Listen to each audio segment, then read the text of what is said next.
యెహెజ్కేలు 31వ అధ్యాయం మొదటి 9 వచనాలు ధ్యానించుకుని ఆరాధనలోకి వెళ్దాం. మరియు 11వ సంవత్సరము 3వ నెల మొదటి దినమున యెహోవా వాక్కు నాకు ప్రత్యక్షమై ఇలాగ సెలవిచ్చింది. 11వ సంవత్సరం తర్వాత 2వ వచనంలో, నరపుత్రుడా, నీవు ఐగుప్తు రాజైన ఫరోతోను అతని సమూహంతో ఇట్లను, ఘనుడవైన నీవు ఎవనితో సమానుడవు? అశూరీయులు లెబానోను దేవదారు వృక్షమైనట్లుండ్రి, దాని కొమ్మలు శృంగారములు, దాని గుబురు విశాలము, దాని కొన బహు ఎత్తైనందున మేఘములకు అంటిను. ఇక్కడ ఐగుప్తుని అశూరీయుల్ని తాను దేవుడు పోల్చి చెప్తున్నాడు. అంటే గతంలో మనం చూస్తూ వచ్చాం, గత వారంలో కూడా బబులోను విషయంలోనూ తర్వాత ఐగుప్తు విషయంలోనూ దేవుడు వారికి తీర్పు తీర్చాడు అన్నమాట. ఎందుకంటే వీళ్ళు దేవునికి విరోధమైన ప్రజలు, వారు విగ్రహ సంబంధమైన ఆచారాలు కలిగి ఉంటారు, దేవునికి రోషాన్ని పుట్టించేవారు. తర్వాత ఇశ్రాయేలును కూడా వారు బాధించిన వారు 400 సంవత్సరాలు వారి దగ్గర ఉన్నప్పుడు, యోసేపు ద్వారా వారికి ఎంతో మేలు జరిగినప్పుడు కూడా వారు చివరికి ఆఖరి రాజు ఏం చేశాడంటే ఇబ్బంది పెట్టాడు. దేవుడు చెప్పినా సరే హృదయాన్ని కఠినం చేసుకుంటూ విడిచిపెట్టలేదు. అయితే దేవుడు తానే తన హృదయాన్ని కఠినపరుస్తూ తన బలాన్ని అంతటిని కూడా చూపించాడు అన్నమాట. కాబట్టి మన దేవుడే సర్వశక్తిమంతుడని, దేవుడు ఒక్కడే కూడా సకల రాజ్యాలన్నింటినీ ఓడించగలడని, ఈ సర్వలోకంలో ఉన్న శక్తి కంటే కూడా మన దేవుని శక్తి గొప్పది. అందుకనే మన దేవుడికి ఒక పేరు ఉంది, సర్వశక్తి గల దేవుడు, సర్వశక్తిమంతుడైన దేవుడు అన్నమాట. సో ఈ సృష్టి యావత్తు దేవదూతలు అందరూ కలిసి, లేకపోతే భూమి మీద ఉన్న రాజులందరూ కలిసి దేవునికి విరోధంగా తిరిగినప్పటికీ ఎవరు జయిస్తారు? అయితే ఇక్కడ ఏమవుతుందంటే, ఎప్పుడైతే ఆదామోగులు పాపం చేశారో అప్పటి నుంచి కూడా వారి ద్వారా వచ్చిన నరజాతి చాలా వరకు భక్తిహీనులు అయిపోతూ వచ్చారు, దేవుని యొక్క మార్గంలో నుండి తొలగిపోతూ వచ్చారు. మనం కూడా ఆ జాబితాలో ఉన్నవారిని. ఐగుప్తు లోకానికి గుర్తుగా ఉంది. ఆ లోక సంబంధమైన మనల్ని కూడా దేవుడు ఏం చేశాడంటే, ఈ ఆఖరి దినాల్లో నూతన నిబంధన చేసి అందరినీ కూడా రక్షించడానికి యేసుక్రీస్తు లోకానికి వచ్చాడు. మనం కూడా ఎటువంటి వారు అంటే, ఐగుప్తీయుల స్వభావం కలిగిన వారు. ఐగుప్తు తన బలాన్ని ఆధారం చేసుకుని, తన వనరుల్ని, తనకున్న నైలు నది కానీ వనరుల్ని ఆధారం చేసుకుని వాళ్ళు ఏం చేస్తారు? అతిశయించేవారు. లేకపోతే వారికి ఉన్న ఆ విగ్రహాలను బట్టి వారు అతిశయించేవారు. కనుక మనం కూడా దేవుడు లేనప్పుడు దేన్ని బట్టి అతిశయిస్తాం? మనకు కలిగిన దాన్ని బట్టి. ఇప్పుడు అతిశయించేవాడు ఎవరిని బట్టి అతిశయించాలి? ప్రభుని బట్టి. చూడండి, 1 కొరింథీ 10వ అధ్యాయము 31వ వచనం చదవండి.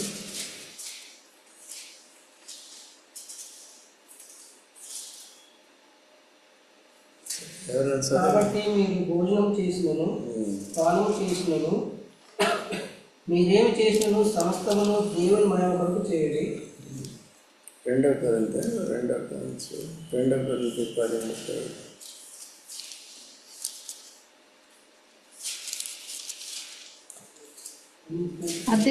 వాడు ప్రభునందే అతిశయింపవలెను. 17:18. సరే, 10, 17, 18. అతిశయించేవాడు ఎవరిని బట్టి? ప్రభునందే అతిశయింపవలెను. ప్రభువు మెచ్చుకొని వాడే యోగ్యుడు కాని తను తానే మెచ్చుకొని వాడు యోగ్యుడు కాడు.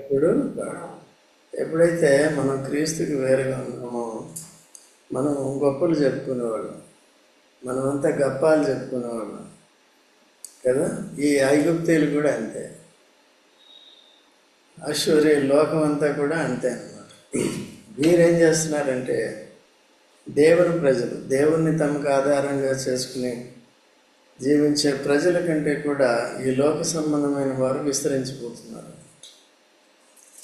వారందరూ కూడా దేవునికి లోబడాలి, దేవుని ఎదుట దీనిలో కావాలి. మనుషుల గర్వం కానీ దేవదూతల గర్వం, ఎవరైనా సరే గర్వించుట దేవునికి ఇష్టము ఉండదు.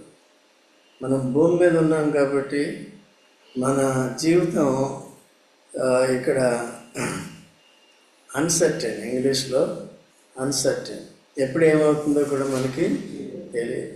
ఖచ్చితంగా ఇది జరుగుతుంది, certainly I will do this అని చెప్పగలమా?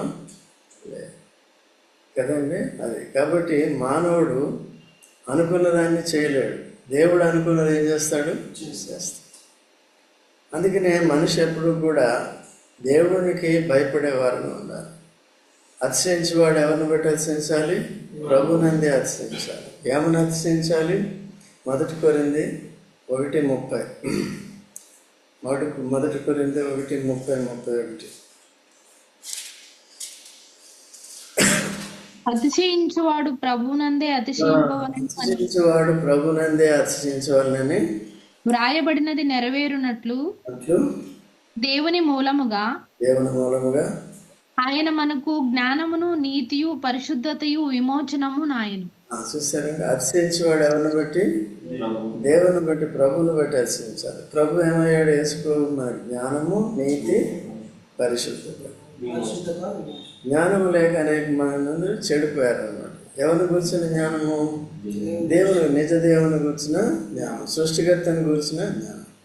దేవుడు ఎవరిని ఇష్టపడతాడు, ఎవరిని త్రోసివేస్తాడు, అసలు మన స్థితి అని ఏంటనేది గ్రహించేది తక్కువ. ఈ లోక సంబంధంలో, లోక విషయంలో ఎంతో జ్ఞానులు అనుకున్నవారు దైవిక జ్ఞానం లేక అంత బుద్ధిహీనులుగా ఉంటున్నారు. వాళ్ళంతా కూడా వారికున్న ఈ లోక జ్ఞానాన్ని బట్టి దేవుని జ్ఞానాన్ని వెరితనంగా చూస్తున్నారు. ఎవరే వెరివారంటే వాళ్ళు చేసే నీచ పనులన్నీ కూడా వాళ్ళెంతో జ్ఞానంతో చేస్తున్నట్టు అనుకుంటారు అన్నమాట.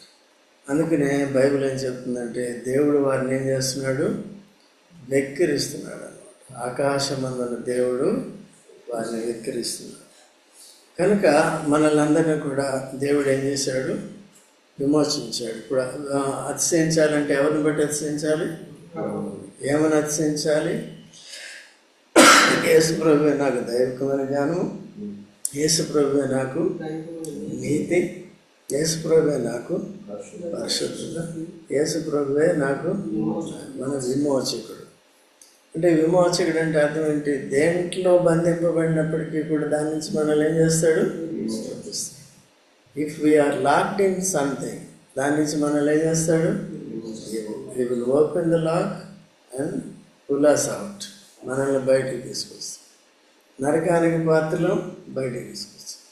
పాపంతో బంధింపబడ్డాం, పాపం మళ్ళీ విరిచి ఏం చేశాడు? మరణం పువ్వులు విరిచి పాపాన్ని బయటికి తీసుకొచ్చాడు కదా. సాతానుకి బందీలుగా ఉన్నాం, బానిసలుగా ఉన్నాం, విడిపించాం. అది విమోచన అన్ని రకాలుగా. అయితే తిరిగి మనం బంధకాల్లోకి వెళ్ళిపోకుండా చూడాలి. ఎట్లా వెళ్ళిపోతాం తిరిగి బంధకాల్లోకి?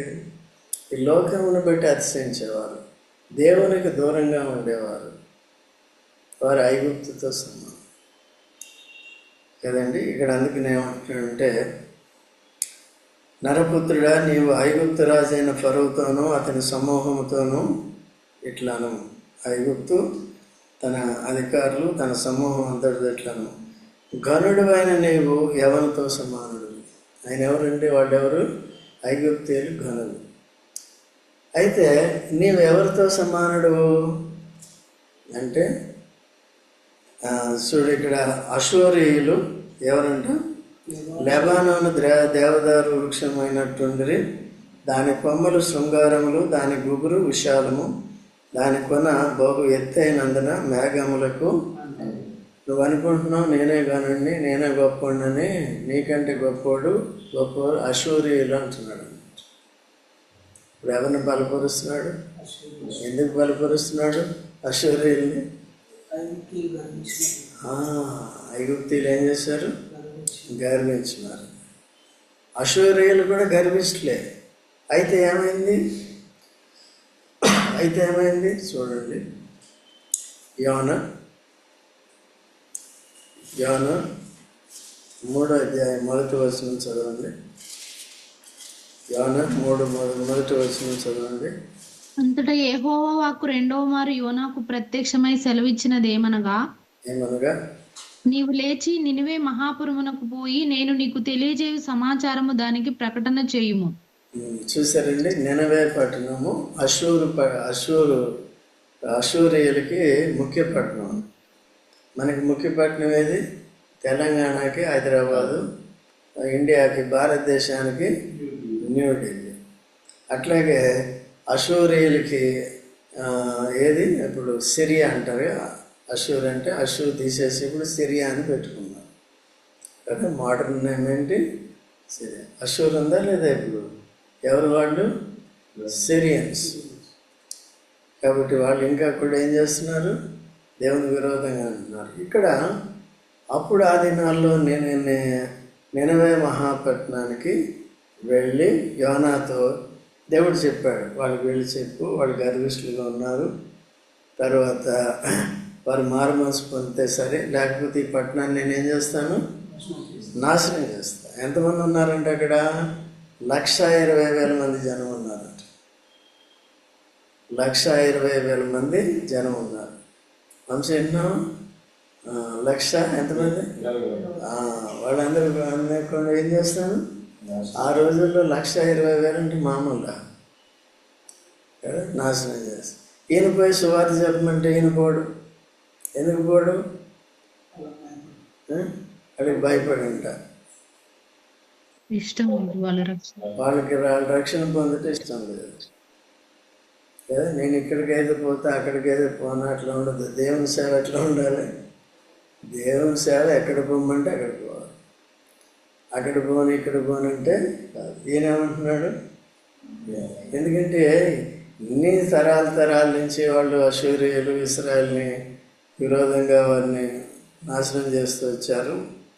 మనవాళ్ళ పితరులు కూడా పోరాడి జయిస్తూ వచ్చారు. వారిని ఎందుకు పెట్టాడు? వీరు దోషులైనప్పుడే వాళ్ళు వస్తారు. నువ్వు నిర్దోషిగా ఉంటే నీ మీదకి దేవుడు ఎందుకు పంపిస్తాడు? ఎప్పుడైతే మనలో వంకరతనం కనబడుతుందో ఆ వంకరని తీయటానికే పంపిస్తాడు. ఎవరిని? ఐగుప్తీయులు కానీ, అశూరీయులు కానీ, అమ్మోనీయులు కానీ. ఇప్పుడు నానా విధములైన బాధలు అన్నమాట. షుగర్ కానీ, అది కానీ, ఇది కానీ ఎందుకు వస్తుంది? మన వంకర తీయటానికి. వీళ్ళే లోకంలో చెప్పుకుంటారు, నీ బెండ్ తీయాలని. ఈ బెండ్ తీయటానికి కదండి. బెండ్లు ఉన్నాయా? బెండ్లు అన్నీ తీయటానికి వాడుకుంటాడు అనమాట. ఓకే. సో కాబట్టి ఆ విధంగా వినలేదు. విన్నప్పుడు వేరే మార్గం, వేరే దగ్గరికి వెళ్ళిపోవటం, తర్షీష్కి వెళ్ళిపోవాలని సిద్ధపడ్డాడు. దేవుడు ఏం చేశాడు? చేప కడుపులో వేసి తీసుకొచ్చి తన పని తన ద్వారా జరిగించుకున్నాడు. లేదా మరణం యెహోవా వశం. కొంతమంది నేను చచ్చిపోవాలంటే కూడా చావలేదు, దేవుడు తప్పిస్తాడు. చేప కడుపులో కూడా ఏం చేశాడు? చావలేదు, తిరిగి లేచాడు. ఇదంతా కూడా యేసు ప్రభు మరణ పునరుద్ధానాలకు ముంగుర్తుగా ఉంది. సువార్త ఎప్పుడు వస్తుందో తెలుసా మీకు? సువార్త చేప కడుపులో నుండి బయటకు వచ్చిన తర్వాత యోనా వారికి సువార్త ప్రకటింపబడింది. యేసు ప్రభు శిలువ వేయబడి మనందరి కొరకు రక్తము కార్చి చనిపోయి సమాధి చేయబడి తిరిగి లేచుట ద్వారా సువార్త వచ్చింది. సువార్త అంటే ఏంటి? యేసు ప్రభు మరణ పునరుద్ధానాలకు ముంగుర్తుగా ఉంది యోనా వృత్తాంతం కదా. సువార్త ఎప్పుడు వస్తుంది? సువార్త అంటే ఏంటి? క్రీస్తు మన పాపములతో మృతి పొందను, సమాధి చేయబడను, లేఖనముల ప్రకారం 3వ దినమున అని నమ్మి మన పాపాలు ఒప్పుకున్నప్పుడు క్షమిస్తాడు. వీళ్ళకి కూడా వెళ్ళి చేప కడుపులో నుంచి వచ్చిన తర్వాత సచ్చినట్టు వెళ్ళి చెప్పాడు. చెప్తే రాజు దగ్గర నుంచి సేవకుడి వరకు, దరిద్రుడి వరకు గోనె పట్లు కట్టుకుని ఉపవాసం ఉండి తప్పులు ఒప్పుకున్నారు, పాపాలు ఒప్పుకున్నారు. ఈవెన్ వాళ్ళ పశువులకు కూడా వాళ్ళు మేత పెట్టలేదు. పశువులకు కూడా ఏం పెట్టారు? వాళ్ళు ఉపవాసం ఉంచారు. అంటే అంత దీనత్వం అనేది వచ్చింది. దీనులను చూస్తే ఎంత సంతోషపడతాడంటే అంత సంతోషం. ఎవరు? ఏమాత్రం గర్వం కనిపించినా పక్కన పెడతాడు, పెట్టి బెండు తీస్తాడు, వంకర తీస్తాడు. ఎట్లా తీస్తాడు వంకర? శత్రువులే రోగం వస్తుంది, దోమ వస్తుంది, ఏగ వస్తుంది, ఏదో వచ్చి ఏం చేస్తుంది? మనకి తినే దాంట్లో విషయం కలుగుతుంది, నీళ్ళల్లో విషయం కలుగుతుంది, ఏదో అవుతుంది. అర్థమైందా? అందుకనే మనం క్రీస్తుకు వేరుగా అతిశయించడానికి ఏ కారణం లేదు. వీఆర్ సో మచ్ వీకెస్ట్ అనమాట. We're weaker, but in Christ we must be stronger. క్రీస్తులో ఉన్నానని చెప్పుకుంటూ బలహీనంగా ఉండటానికి వీలు లేదు. ఎవరిని బట్టి అతిశయించాలి? ప్రభువుని బట్టి అతిశయిస్తున్నావు లేదు ఎట్లా తెలుస్తుంది? నీకు దేవుడిచ్చిన జ్ఞానాన్ని బట్టి దేవుడిని స్తుతిస్తావు. దేవుడిచ్చిన నీతిని బట్టి ఎట్లా వచ్చిందో నీతి? యేసుప్రభు చనిపోయి తిరిగి లేచుట ద్వారా, నీ పాపాలను క్షమించుట ద్వారా, వాటి నుండి నువ్వు విడుదల పొందుట ద్వారా నువ్వు నీతిమంతుడు. నీతిమంతుడు అయిన తర్వాత ఏం చేయాలి? నీతి క్రియలు చేయాలి, నీతి బలులు కూడా అర్పించాలి. కీర్తన 4:5 ఉంది కదా, ఏంది? నీతియుక్తమైన బలులు అర్పించు యెహోవాను ఏం చేయాలి? నమ్ముకోవాలి. అప్పుడు జంతు బలులు ఇవే ఉంది. ఇప్పుడు యేసుప్రభు బలైపోయాడు, నీతిమంతులు అయ్యాం కాబట్టి దేవుని ఎప్పుడు కూడా ఏం చేయాలి? ఆరాధించాలి. అది దేవునికి మహిమ కలుగుతుంది. దేవునికి ఏ పని చెప్పిన దేవుని మందిరానికి రావాలి, వాక్యం చదువుకోవాలి, ప్రార్థన చెయ్యాలి, సంఘంతో కలిసి చెయ్యాలి. ఇవన్నీ చేసినప్పుడు ఏం చేయాలి? మనం చెప్పినప్పుడు చేయాలి, పాటించినప్పుడు అప్పుడు మనం ఎవరు? క్రియాపూర్వకమైన నీతిమంతులు. అట్లా ప్రభువుని బట్టి అతిశయించేవారు ఉంటారు. చాలామంది పిలువబడిన వారు అనేక మంది, ఏర్పరచబడిన వారు కొద్దిమందే ఉంటారు కదా. లక్షల ఎంతోమంది వేలని చెప్పారనుకో, దాంట్లో హ్యాండ్ఫుల్ ఆఫ్ పీపులే సరైన వాళ్ళు ఉంటారు కదా. గుంపునంతటిని మనం చూడలేము. అందుకనే మా తాపత్రయం ఏంటంటే కొద్ది మందిని ఏర్పరచుకుని వారిని ఏం చేయాలి? సిద్ధపరచాలని మాట్లాడాలి. సో మీరు కూడా ఏం చేయాలి? అట్లా వాక్యాన్ని విని, ఇక్కడ విని అక్కడ బయటకు వెళ్ళి దులిపేసుకునేది కాదు. ఏం చేయాలి? దాన్ని పాటి పెద్ద భారమైనవి కాదు. దేవుని ఆజ్ఞలు భారమైనవా? ఏం లేదు. అంతా భారం అంతా ఆయన భరించాడు. తేలికపాటి కాడిని మనకి ఇచ్చాడు. దాన్ని సునాయాసంగా ఆయన ఇచ్చే శక్తితో ఆయన చెప్పిన మాటలు గాయకొనవచ్చు. ఓకేనండి.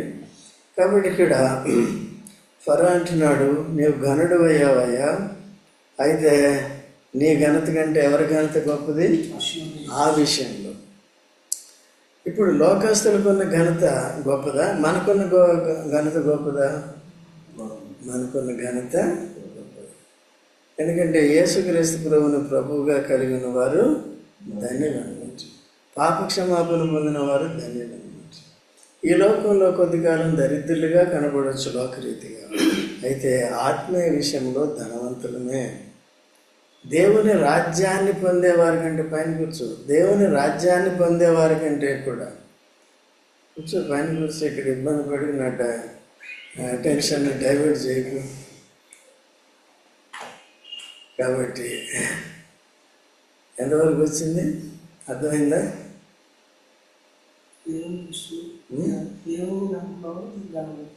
ఎవరండి? పరలోక రాజ్యాన్ని పొందేవారి కంటే ఎవరైనా గనులు ఉన్నారా? అంటే విశ్వాస విషయంలో మనల్ని భాగ్యం. మన విశ్వాసానికి కర్త ఎవరు? యేసు. ఎట్లా విశ్వాసానికి కర్త అయ్యాడు? చనిపోయి తిరిగి లేచడం ద్వారా.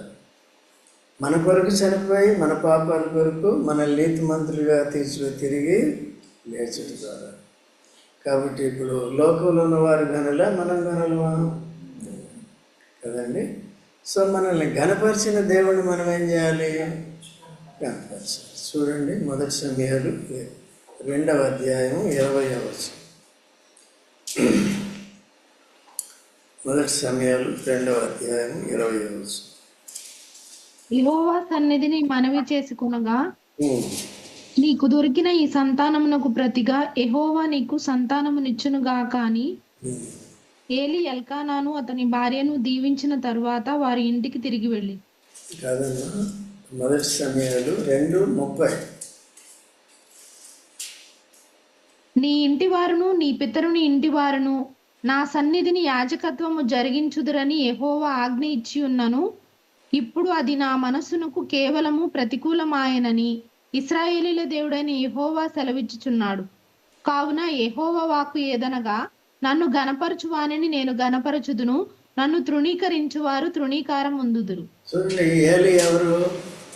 యాజకుడు. ఏలి కుమారులు ఎవరు? యాజకుడు.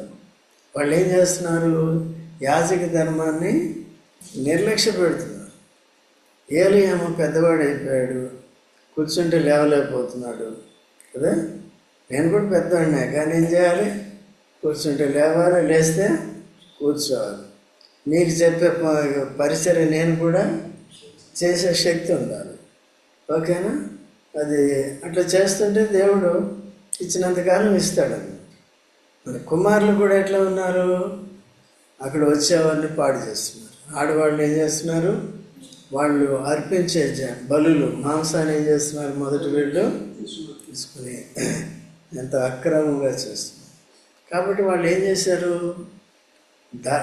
యాజక ధర్మాన్ని నిర్లక్ష్యం చేశారు. యాజక ధర్మాన్ని నిర్లక్ష్యం చేయటం ద్వారా దేవుణ్ణి ఘనహీనపరిచారు. పరిశుద్ధమైన ఆ స్థలంలో, షిలోహులో, మందసం ఉన్న షిలోహులో, మందసం అంటే దేవుని సన్నిధి, అతి పరిశుద్ధమైన స్థలం అది. అక్కడ అతి ఘోరమైన పాపం చేస్తున్నారు. కనుక ఇప్పుడు ఏమంటున్నాడంటే, నన్ను కనపరచేవారు నేను, నన్ను తృణీకరించేవారు తృణీకారం. ఎవరు తృణీకరించారు? ఏలి తన కుమారు. ఎవరు కనపరిచారు? సమయాలు కనపరిచారు. ఇప్పుడు మనం ఎవరు కనపరుస్తున్నారు? అనుదినము దేవుని సన్నిధిలో యాజక ధర్మం చేసేవారు. ఎప్పుడో ఒకసారి వచ్చేది కాదు కదండి. సరే, ఇంకెక్కడన్నా ఉండొచ్చు, కానీ అట్లా క్రమంగా చేయాలి. ఏదో ఒక ఆదివారం వద్దాం అనుకుంటున్న సుజాత ఇంకో ఆదివారం జ్వరం వస్తుంది. ఎందుకు వస్తుంది? చూసుకోవాలి. ఓకే, దేవుని కృప ఉండాలి. పాపం కష్టపడి జీవనోపాధి కొరకు తన భర్తకి సపోర్ట్ చేయటానికి వీళ్ళేమో మగవాళ్ళు ఏం చేస్తారు? ఏదో సంపాదిస్తారు, 10,000 దాంట్లో తాగేస్తారు. అట్లాంటి వాళ్ళు కూడా ఉన్నారు. అప్పుడు వీళ్ళ మీద, సహోదరుల మీద ఏమవుతుంది? భారం. తాగకపోయినా ఇంకేదైనా చేస్తూ ఉంటారు. ఎవరి మీద? భారం పడుతుంది. సో అట్లా దేవుని మందిరానికి దూరం కాకూడదు, దేవుని సేవకి దూరం. సాతానుడు ఏదో ఒక రకంగా ఇరికించేస్తాడు. ఎందుకు? దేవుని ఘనహీనపరచడానికి, యాజక ధర్మాన్ని చేయకుండా ఉండటం. అశ్రద్ధగా యెహోవా కార్యములు అశ్రద్ధగా చేయవాడు అర్థమవుతుంది. అంటే వాడు దేవుని గణపరచలేదు. గణపరచకపోతే ఏమవుతుంది? తృణీకారం. కాబట్టి వాళ్ళు ఏలి కుటుంబం అంతా నాశనం అయిపోయారు లేదా? మనం కూడా అటువంటి వారము, పాపులైన మనల్ని ప్రేమించి రక్షించి మనల్ని ఇప్పుడు గణపరిచాడు. ఐగుప్తు కంటే ఎవరు గనులు? ఆషూరీయులు గనులు. అందరికంటే, ఈ లోకంలో ఉన్నవారు అందరికంటే, ఈవెన్ అంబానీ అందరికంటే కూడా మనం డబ్బు సంపాదించుకుని ఈ లోకం వరకే. ప్రధానమంత్రి మెచ్చుకుంటాడు, లేకపోతే వాళ్ళు మెచ్చుకుంటారు. దేవుడు మెచ్చుకున్నవాడే యోగ్యుడు. ఇందాక చదివాం కదా, ఆ మాటలు మర్చిపోకూడదు. కనుక ఆ విధంగా దేవుడు మనల్ని ఇప్పుడు ఐగుప్తు కంటే, అషూరీయుల కంటే ఇప్పుడు గొప్ప ఘనమైన వారు ఎవరు అంటే, ఎవరు చేశారు మనల్ని? అయితే మనం ఏం చేయాలి? ఘనులుగానే ఉండాలి, తిరిగి ఘనపరచబడుతూ ఉండాలంటే దేవుని క్రియలు ఘనమైనవిగా ఎంచి వాటిని ఘనంగా చేయాలి. లేకపోతే ఏమవుతుంది? తృణీకరణ. మళ్ళీ ఈ అషూరు, ఈ ఐగుప్తు కంటే కూడా హీనం అయిపోతుంది. వాళ్ళు కనీసం వాళ్ళ హోదాను బట్టి, వాళ్ళ ఆస్తిపాస్తులను బట్టి, వారి వనరులను బట్టి ఈ లోక విషయంలోనే ధనవంతులుగా ఉన్నారు. మనము శాపగ్రస్తులం అయితే ఇటు ఆత్మీయంగాను ధనవంతులుగా ఉన్నాం, ఇటు లోకపరంగాను ధనవంతులు. ఎందుకంటే ప్రభువుని కనపరచట్లేదు. ఈ సత్యాన్ని సరిగ్గా అర్థం చేసుకోవాలి, ఇంపాక్ట్ అవ్వాలి, స్పందించాలి. ఓకే అండి, సరే, టైం అయిపోతుంది. ఇక్కడే ఉంది, అశూరియులు లెబానోను దేవదారు వృక్షమైనట్టుండ్రి, దాని కొమ్మలు శృంగారములు, దాని గుబురు విశాలము, దాని కొన బహు ఎత్తైనందున మేఘములకు అంటే నీళ్లు ఉండుట వలన అది మిక్కిలి. చూసారా ఏ దేశము? ఇప్పుడు ఆంధ్రాలో నీళ్లు ఉంటుందారు ఏమవుతుంది? ఈస్ట్ అండ్ వెస్ట్ గోదావరిలో అక్కడ బాగా పొలాల రేట్లు ఎక్కువ ఉంటాయి, పంట బాగా వస్తుంది. ఈ మధ్యన తెలంగాణలో కూడా వచ్చినాయి, అవి డ్యామ్స్ కట్టారు కాబట్టి అట్లా అది కూడా ఏముంది, బాగా నీళ్ళు ఉన్నాయి. లోతైన అనేది ఆధారమైనందున అది మిక్కిలి ఎత్తుగా పెరిగను, అది ఎండు చోటున ఆ నది కాలువలు పారుచు పొలములోను చెట్లన్నిటిని ఏం చేస్తుంది? ప్రవహింపజేసి చేస్తుంది. ఇప్పుడు మనకి నది ఏంటంటే, మనకి నది వాక్యం అన్నమాట. మనకి నది సంఘం, స్మరణాసనం, లేకపోతే ఎవరెక్కడికి వెళ్తే ఆ సంఘం. ఈ సంఘం ద్వారా సరైన వాక్యం ఎట్లా? అయ్యో ఈ మాట అంటే ఏమనుకుంటారు, ఈ మాట ఉన్నట్టు చెప్పాలి కదా. దాన్ని మసిపూసి మారేడుగా చేసినట్టు చెప్పకూడదు. ఏదో ఇబ్బంది పడతారు, రారేమో చెప్పకూడదు. ఏం చేయాలి? వంకర దాన్ని చక్కగా చేయాలి, వంకర దాన్ని స్ట్రైట్ చేయాలి, బెండ్ తీయాలి. ఇది మనం తీసేదిగా, నాకు తీయాలి, మీకు తీయాలి. నేను బెండ్ పెట్టుకుని నీ బెండ్ చూపిస్తే కాదు. మన అందరి బెండ్లు తీసేది వాక్యం. అందుకని ఇక్కడ ప్రవేశం. వాళ్ళ కాలం ఏంటి? వాళ్ళ పొలాలకి పంటనిస్తుంది, వాళ్ళ పని తాగి దేవునికి విరోధంగా పనిచేస్తుంది. మనం కూడా యేసుక్రీస్తు ప్రభు ప్రాణం పెట్టి రక్షించి సంఘం అనే ఈ నామించి ఇక్కడ ద్వారా వాక్యాన్ని ప్రవహించేస్తే ఎంత వింటున్నాం, ఎంత పాటిస్తున్నాం, ఏమి ఆత్మధర్మం చేస్తున్నాం, ఎంత దేవుణ్ణి కనపరుస్తున్నాం అనేది మనం చూసుకోవాలి. ఎలాగ ఆత్మీయంగా ధర్మవంతులు అవుతున్నారనే విషయాలు చూసుకోవాలి.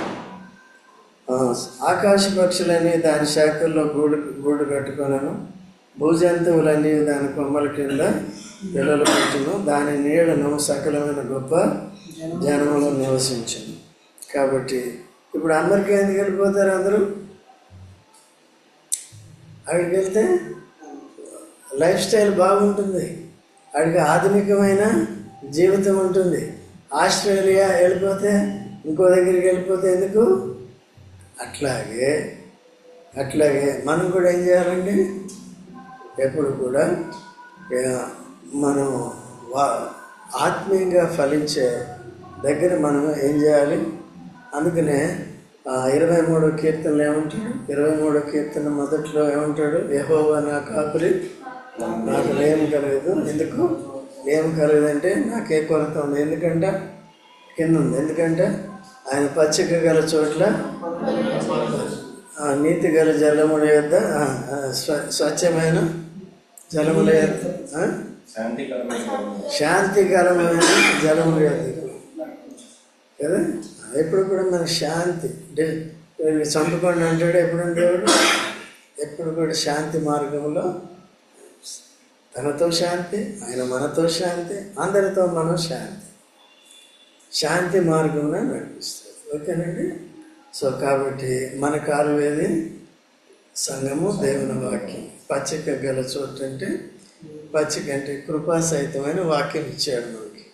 నువ్వు తప్పు చేసావు, నీ పని అంతే అందంగా, సరే నేను క్షమిస్తాను, మారుమూసుకుందు, ఒప్పుకో అంటాడు. తప్పు చేసావనుకో ఒప్పుకోవాలి కదా. మా సుజాత ఒప్పుకుంటుంది, ఆరాధనలు కూడా ఒప్పుకుంటుంది.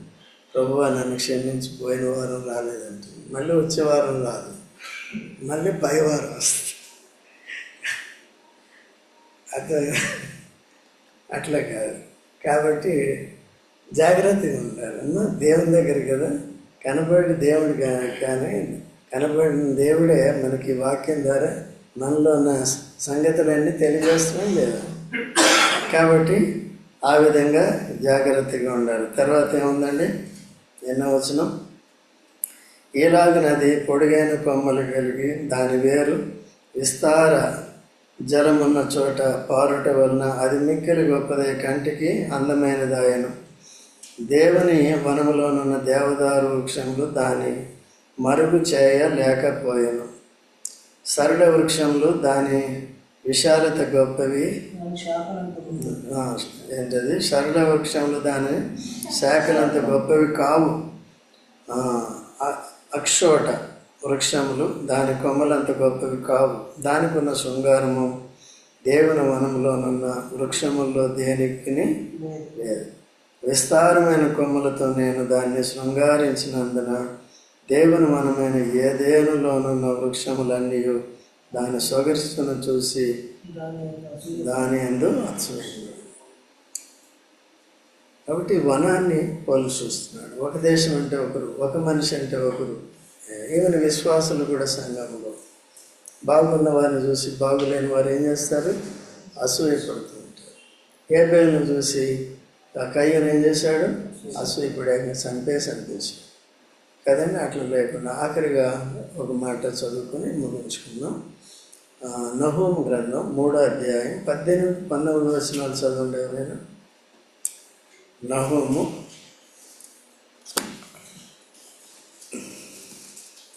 18-19 త్వరగా చదవండి. 3వ అధ్యాయం 18-19.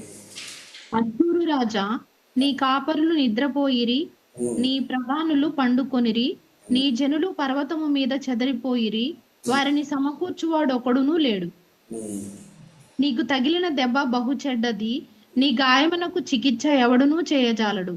జనులందరూ ఎడతెగక నీ చేత హింసనుందిరి, నిన్ను గూర్చిన వార్త వినువారందరూ నీ విషయమై చప్పట్లు కొట్టుదురు. ఇక్కడేమంటున్నాడండి అషూరు గురించి? అషూరు ఏమో దేవదారు వృక్షం లాంటిదని, గొప్పదని, ఇదని అదని ఉంది. అందుకనే ఈ లోకంలో ఉన్నది శాశ్వతమైనది కాదు. అయితే మనది శాశ్వతం. పాపాలు క్షమించాడు శాశ్వతం, ఆత్మరక్షణ ఇచ్చాడు శాశ్వతం. కండిషన్ అంటే విశ్వాసం కదా. రెండోది ఏంటంటే మనకి యాజక ధర్మం ఇచ్చాడు కాబట్టి దేవుని మందిరంలో మర్చిపోకుండా నియామక కూడికలను కూడా సద్వినియోగం చేసుకుంటూ, ఉద్యోగాలను బట్టి ఆటంకాలు ఉంటాయనుకోండి, ఉన్నప్పటికీ కూడా మేము ఏదో రకంగా మీరు కలిసి ప్రార్థన చేయడానికో వాకింగ్ వినడానికో అవకాశాలు ఇస్తున్నాం. ఇలాగ రికార్డ్ చేసి మీకు పంపిస్తున్నాం. దాన్ని శ్రద్ధగా చదువుకుని ఏం చేయాలి? ప్రార్థన చేసుకో. ఆసక్తిని చూపించాలి. అవకాశాన్ని ఆధారం చేసుకుని నాకు నైట్ డ్యూటీ ఉంది కాబట్టి నేను వెళ్ళలేదు అనే సాకు సరిపోదు. అందుకనే మీరు అటువంటి సాకులు చెప్పకుండా మీకు ఏం చేస్తున్నాం? మేము పంపిస్తే మీరేం చేస్తున్నారు? ఆ స్టవ్లు తిప్పుకుంటూ కూర్చుంటారు, కానీ ఇది మాత్రం తిప్పారు. పాలు కావాలంటే పాలకి స్టవ్, టీ కావాలంటే టీకి స్టవ్, ఇడ్లీ అంటే ఇడ్లీ, చికెన్ అంటే చికెన్, దీనికి మాత్రం తిప్పు. అది అట్లా ఉండకూడదు. ఓకే, ఆసక్తి దేవుడు ఏం చేస్తాడు? చూసి ఆ విధంగా చేస్తాడు. అట్లా ఏంటంటే నూతన బలపడతాం, లేకపోతే ఆత్మీయంగా బలహీనం అయిపోతాం. సో దేవుని క్రియలు సరిగా చేయకపోతే ఏలే కుటుంబీకుల వల్ల అవుతాం. అట్లా ఉండటానికి వీలు లేదు. కాబట్టి మనది ఎప్పుడు నిలకడగా ఉండే ఐశ్వర్యం ఆత్మీయంగా దేవుడు మనకి ఇచ్చాడు, దాన్ని కాపాడుకోవాలి.